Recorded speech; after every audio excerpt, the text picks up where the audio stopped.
All right. Hello, hello. Happy MS Awareness Week. Happy Wednesday. You've made it halfway through the week. You're doing awesome.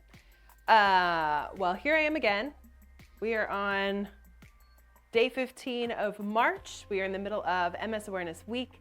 And so I am coming to you live to not only help you get your bodies a-moving today, we're going to be doing a seated version this time, but I'm also going to share a little bit more about MS. For MS Awareness Week, the whole idea is just to raise awareness, help educate people on what multiple sclerosis is, how it impacts me, resources that people can have to help live their best lives with this disease. And so, not only are we going to do our 5 daily moves that we do for a minute each, I'm also going to share a little bit about MS, and today's topic is MS symptoms. So yesterday I talked about how MS is a disease of the central nervous system that affects the brain, spinal cord, which is kind of the control center of everything. And so with that means MS symptoms look different for every single person, which is one of the trickiest things because you may meet multiple people who live with MS and we each may have different symptoms. And so if you think about the symptoms, almost envision like an iceberg. Some of the symptoms that some of us experience can be seen with our eyes. So maybe we have trouble walking, maybe we use a walker, maybe trouble with our gait. If there's some physical limitations that you can see with your eyes, some of those are the symptoms that people living with MS can experience, but a lot of the symptoms are invisible. So think about that iceberg, everything underneath the water. So that can include fatigue, vision loss, cognitive challenges, bladder, bowel issues, mood, depression. There's a lot of different things. And so MS affects us in so many different ways. And so personally, I experience spasticity, which is kind of like pain in my legs, tightness of the muscles. It can be a really frustrating symptom to deal with because most people don't really see the pain that I experience almost on a daily basis. Thankfully, there are MS symptom management medications that have been a huge game changer for me that have really let me kind of live a little bit more normally without as much pain. But what's really interesting is that sometimes there's things in life, external factors, that can cause MS symptoms to kind of rear their ugly head. So stress immediately affects my legs. That pain and everything almost is an immediate indicator that, holy cow, I'm stressed out, I need to calm down. So I experienced pain in my legs. In college, I lost my vision, which is called optic neuritis, which is when the optic nerve is inflamed. And so I lost my vision for about a month in college, which was really scary. Thankfully, it did come back, but often vision loss is something that people living with MS experience. Probably in the last 7 years, I've been experiencing a lot more cognitive challenges. So something called aphasia, which is where you have a hard time remembering words. That often happens to me. Sometimes I stutter if I get really tired. Taking in a lot of information can be really challenging. And so one of the cool things is if you have ever come to one of my workout classes online, if you go and watch them on YouTube, you'll notice that the workouts are actually written up on the screen. And the reason for that is for those of us with cognitive challenges, it's really helpful to have things written down so we can see and follow along. Also, it helps me because I will forget what we're doing. And so that's just kind of like a tip that I always do when I'm doing classes, to have it written up on the screen so you know what you're doing so you can follow along and feel successful. But there's just a ton of different things that MS can impact us. And so MS not only affects us, but it also affects the people around us, which is why it's so important for us living with MS to share these things, share how we're feeling with our loved ones, because they may not be able to see it.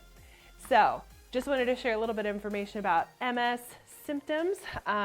If you experience other kind of symptoms and you live with MS, let me know in the comments, because we each have a different journey. It's like this snowflake disease. It affects us all differently, and every day is different. Some days I feel really strong and I can do a really hardcore class, and other days when my fatigue is just so extreme it's hard to get normal things done, that's when I choose the seated option. And so that's what we're gonna do today. So get your tennis ball, get your weight, find your chair, and let's get moving. So glad that you are joining me. This daily fitness challenge is only 5 minutes. We've got 5 minutes in our day. We're gonna knock it out right here, but first we're just gonna kind of get a nice warm up. Take that big breath in up overhead and exhale. Welcome, Angus. Don't steal my ball. Hello. Dogs are always welcome in our workouts, huh? Yeah. All right, good. We're just gonna do a little bit of a twist across the body, warm up the spine. Super important to warm up your body. Dynamic warm-ups are great. This is a way we kind of like gently move through movements. Good. 3, 2, 1. Let's reach it up and over. We're gonna be working those obliques in just a moment. Good to stretch it out. So as an adaptive fitness trainer, I'm a certified personal trainer, I'm a group fitness instructor, and really my hope is that to make fitness accessible for all levels of ability. So when you're having those slower days, we can do this seated. All right, we're gonna be doing the lower body portion of our exercise. We're gonna do it seated. So a couple of options. We're either gonna do a minute of leg extensions where you extend the leg out. If that is not a good option for you, you can always physically lift the legs, or if you are able to stand, maybe using a chair with assistance, we can always shift our weight back and forth. Standing is an exercise too, okay? 1 minute of work. I'm gonna be doing the seated version with that leg extension. You can also do sit to stands. Ready? Let's go. So we're gonna extend the leg out and alternate. So with these 5 moves, we've got a lower body exercise. So here we're working the tops of our legs, our quads, our hamstrings as we pull that heel back. We're also working our core because we got to sit nice and tall. Good. We're just extending, lifting the toe up to the sky and squeezing. But if that is like physically a challenge, we can always just use the arms and move the lower body. Super important too. Good. 30 more seconds. Any opportunity to kind of get our lower body moving, super important. Even if we maybe have one of those things that kind of helps lift the foot, do that as well. Even if we have to like manually help, so good to move these muscles. Get the body, the brain and the body connected. Good. Keep going. Make sure you breathe. Again, maybe we're standing and we're holding on to something, shifting weight back and forth. Again, we're working that neuroplasticity, making sure those muscles, those nerves are working. And time. Good. All right. Seated position for this next move. That curl to a press, reaching it forward. So I've got one weight and I'm going to curl, press, and then reach it forward. Here we go. 1 minute of work starting now. So we're going to curl and press and reach it forward.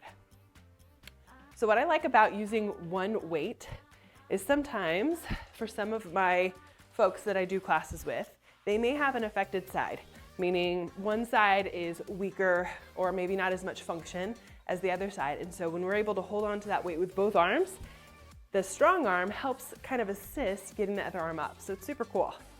Because sometimes if we try to do single weights, one arm's just like not gonna do it. So this just kind of helps assist getting up. I have worked with a lot of different types of clients with different chronic diseases or illnesses or different types of injury. And so for people who are stroke survivors, this is a really great option too. Good. We got 8 seconds. We're working those biceps, shoulders, triceps, chest, and back. And time. Go on ahead and drop that weight. We are moving on to our cardio portion. This portion is to get our heart rate up there, working our heart and lung function. We're doing high to low punches, seated position, up, up, down, down. Are you ready? Let's go. Up, up, down, down. So a couple of options. We can just stay here, just with that upper body portion. Or if you're able to, maybe you tap that foot out to the side. We're tapping the same foot. So my right arm and my left leg, but they're kind of going in different directions. So again, we're working that cognition piece. Super important to work our brain and our bodies. Good. You're working your core. Keep it up, up, up, down. Halfway there, 30 seconds to go. Now, if this time is a little too much, you can always cut it in half, take a break, and then do it again. That's the beauty of you making your workout work for you. Can you give me 15 more seconds? Let's go. Once you figure it out, speed it up if you can. Nice. Let's go. 5, 4, 3, 2, 1, rest. Okay, so we're gonna do some more of that hand-eye coordination neuromotor exercise, which I always try to incorporate. Tennis balls, we've got them all the time in our house. I'm sure if you don't have a tennis ball, grab a pair of socks, something to hang on to. The seated version, we're gonna kind of use a little bit of lower body this time.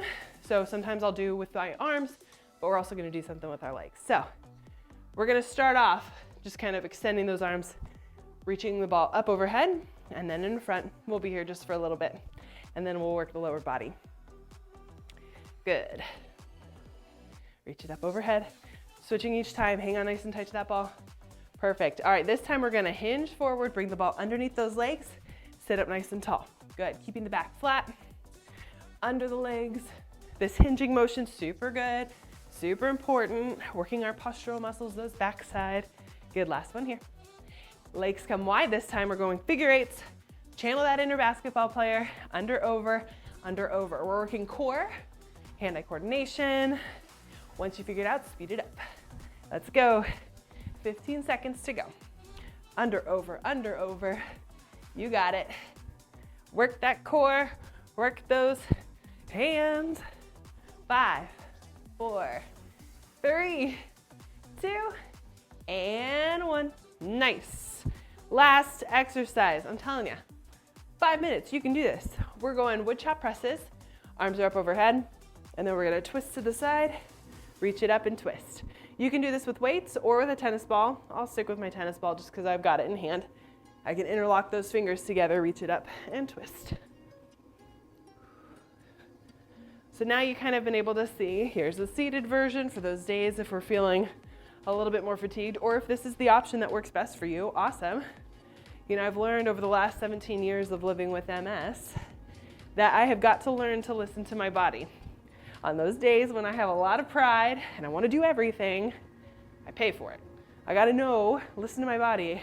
And when it needs a little bit of rest or a little bit more of a modified version, because I've got a lot of things to do that day, it is okay to give ourselves permission to maybe do something not as intense. That is okay. I have learned that. Fun lesson. Good, we're almost done. You got 10 more seconds. If you want to turn this into a workout, just put this on repeat a couple times. You could do a 10-minute workout, 15, 20, whatever. That is the beauty of this, and time. Nice. All right, we've worked lower body, upper body, core, cardio, and neuromotor, and you've learned more about MS symptoms. So I'm so glad that you have joined me. If you have any questions for me, or you would like to connect me to somebody who you know who lives with MS or who just got diagnosed with MS, I'd love to connect them to amazing resources out there. Later this week, I'll be talking about some incredible organizations who just provide such helpful education and support. So you don't want to miss it. Make sure you subscribe to my YouTube channel for so many workouts. And this Saturday, March 18th at 11 a.m. Central Time, I'm going live on Zoom to do this with you. So make sure you register. I'll put the link and the picture on some later slides so you can join me. All right, I'll see you next time. Have a good day. Bye.